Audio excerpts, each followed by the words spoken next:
¿Qué significa que la Biblia llame a Dios y al Señor Jesucristo como el viviente? ¿Qué implica que el Señor Jesús tenga las llaves de la muerte? Existe un lugar entre el cielo y el infierno. ¿Por qué los verdaderos creyentes en Cristo no le tienen miedo a la muerte? Y Él puso su diestra sobre mí, diciéndome: no temas, yo soy el primero y el último, y el que vivo y estuve muerto. Mas he aquí que vivo por los siglos de los siglos. Amén. Y tengo las llaves de la muerte y del Hades. Tengo las llaves de la muerte. Estudio del Apocalipsis de la perspectiva amilenial. Me dijo: no temas. El profeta Daniel y el apóstol Juan indican que, tras la visión del varón vestido de lino y del Hijo del Hombre, respectivamente, ambos se desvanecieron en el suelo, pero ambos refieren también que fueron restaurados de su decaimiento con el toque de la mano de aquel a quien vieron. Fue la misma diestra poderosa del Señor Jesús que sostiene los cielos y la tierra la que revigorizó al apóstol Juan tras ser estremecido por la visión. Esa misma mano fuerte y todopoderosa es también tan suave que a nosotros nos tranquiliza, nos fortalece, nos protege y nos transmite paz. En el original griego se lee literalmente que el Señor le dice al apóstol Juan: deja de sentir miedo. Esta frase, no temas, es la expresión común en la Biblia para calmar y tranquilizar a quienes experimentan teofanías. Vivo y estuve muerto. El texto original en griego dice el viviente,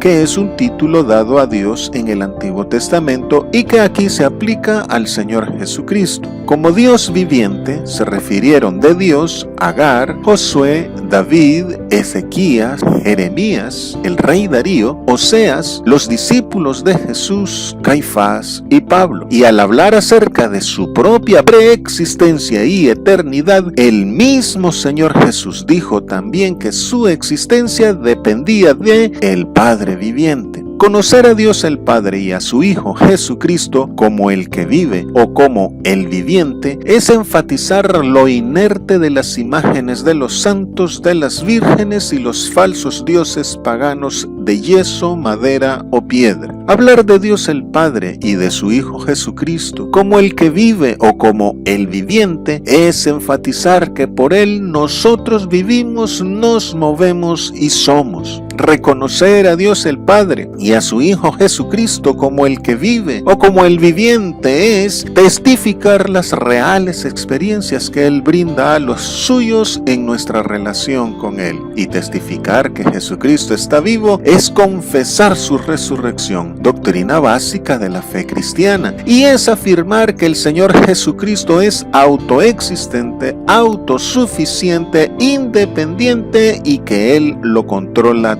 todo. Ahora bien, al identificarse como aquel que murió y resucitó, el Señor Jesús hace constar que al igual que Dios el Padre, Él también tiene vida en sí mismo. Más adelante, el apóstol Juan, al describir al Señor, dijo que vio a un cordero como inmolado en pie, ilustrando así el hecho de la resurrección del Señor. Esto significa que Cristo Jesús es por completo vencedor de la muerte y es primicia de los que mueren en el Señor. Su resurrección, por tanto, garantiza nuestra resurrección y hace que la muerte sea sorbida en victoria. Por esto, al anunciar a la iglesia de Esmirna la persecución que les vendría, el Señor Jesús se presentó ante ellos como el viviente, poniéndose como ejemplo de confianza, valentía y victoria. Por lo que la fuerza y crueldad de los perseguidores no debe considerarse como derrota, sino como victoria de la fidelidad del creyente contra el pecado y la muerte. Tengo las llaves de la muerte.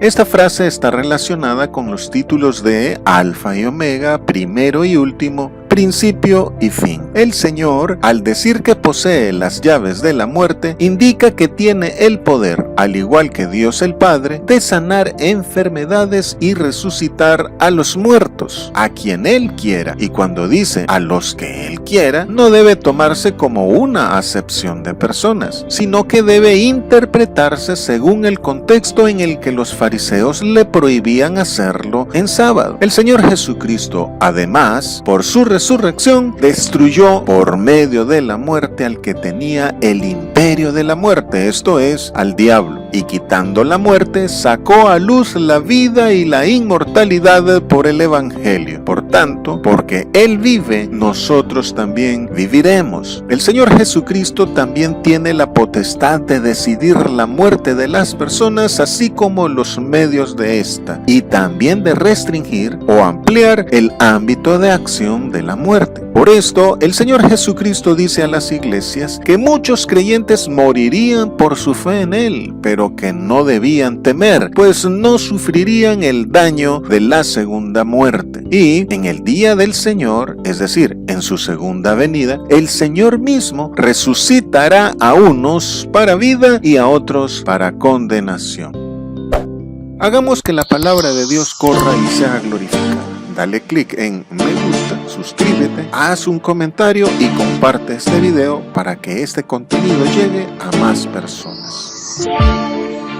La muerte y el Hades. En griego, la palabra Hades significa lugar de los muertos y es equivalente al vocablo hebreo Seol. Técnicamente, en la Biblia, el Hades o Seol no es la mera tumba, porque los vocablos griego y hebreo para tumba son diferentes. Sin embargo, un análisis detallado de este concepto en la Biblia ilustra la condición de la muerte con la figura de la tumba como una referencia a la realidad de la muerte. Así, cuando el Señor dice las llaves de la muerte y del Hades, usa la forma poética del habla hebrea con la que se enfatiza lo primeramente dicho con una frase similar. Pero el Señor no se está refiriendo a un supuesto lugar de los muertos, sino a la condición de muerte. Y sobre este estado de fallecimiento es que el Señor tiene las llaves, es decir, toda potestad. Ahora bien, para la gente no judía, a causa de la mitología griega, Hades era el rey del lugar de los muertos. Pero en la Biblia Dios no gobierna ese lugar porque ese lugar no existe, sino que solamente establece que Dios tiene el control sobre la condición de muerte. Por esto, la fe cristiana desecha a este Dios griego del inframundo y lo asemeja a Satanás, a quien el Señor Jesucristo quitó el imperio de la muerte.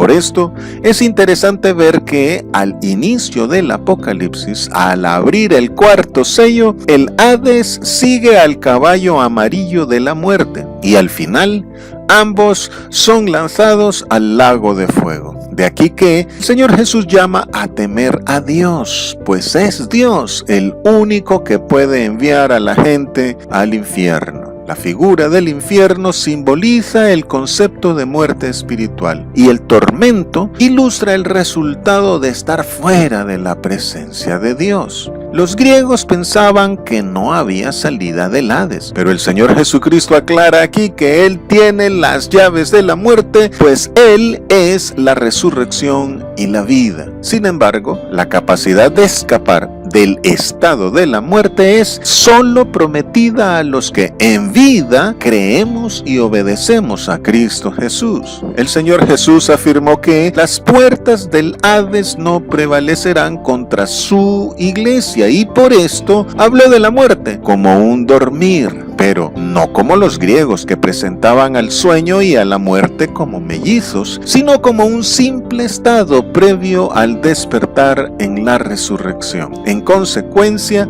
los primeros cristianos llamaron dormitorio o cementerio en griego a lo que los griegos denominaban necrópolis. es decir, lugar de los muertos, y acuñaron la frase «descanse en paz» por la espera de la resurrección. La realidad de la resurrección y saber que se muere en el Señor elimina el miedo a la muerte, pues todo el que muere o duerme en Cristo está a salvo, ya que todo verdadero cristiano al morir obtiene la salvación plena. Existe un lugar entre el cielo y el infierno. La mitología griega y la doctrina del orfismo griego sobre la división del hombre en espíritu, alma y cuerpo influyó fuertemente en la teología judaica. Así, la tradición rabínica continuó la idea griega del Hades como el lugar de los muertos, un lugar neutro donde van, sin excepción, todos los que mueren, y estableció que su ubicación era indeterminada. Y agregó que, en el Hades, los espíritus de los muertos esperaban el juicio que determinaría su destino, el cielo o el infierno, aclarando de manera muy ambigua que el infierno o la Gehenna es solo un lugar temporal de purificación, excepto para los completamente irredentos. Esta influencia griega, reforzada por la tradición judía, condicionó a su vez la teología de los padres de la Iglesia, quienes progresivamente convirtieron el concepto judío del Hades en un indeterminado lugar entre el cielo y el infierno bíblicos y lo renombraron como purgatorio. Pero la Biblia explica que con la muerte el estado de fe o de incredulidad queda fijo definitivamente. También explica que el juicio final versará sobre las cosas que fueron hechas en vida y no por lo que haya ocurrido en un conjeturado estado intermedio. Según la historia del rico y Lázaro, el cielo, ilustrado como el seno de Abraham, es disfrutado por todos los que, por nuestra fe en Cristo, somos hijos de Abraham. La Biblia no vacila al